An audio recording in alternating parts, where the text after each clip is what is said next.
শুক্রবার বীরভূমের সিউড়ি ১ নম্বর ব্লকের আলন্দ পঞ্চায়েত এলাকায় শক্তিপুর গ্রামে যান সাংসদ শতাব্দী রায়। সেখানে একটি সাংস্কৃতিক মঞ্চ উদ্বোধন করেন তিনি।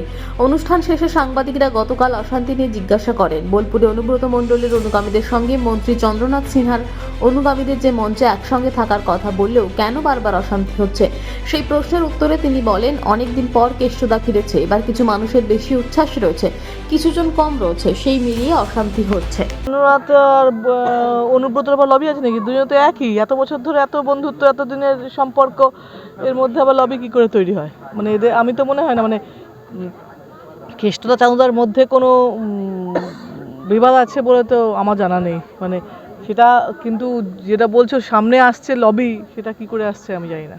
যাবে প্রথমে হয়তো বা অনেকদিন পরে কেষ্টদা ফিরেছে, হয় না একটা ওদেরও উচ্ছ্বাস, কিছু মানুষের উচ্ছ্বাস বেশি রয়েছে, কিছু মানুষের কম রয়েছে, মিলিয়ে হয়তো বা একটু বিশৃঙ্খলতা তৈরি হচ্ছে। ঠিক হয়ে যাবে এটা।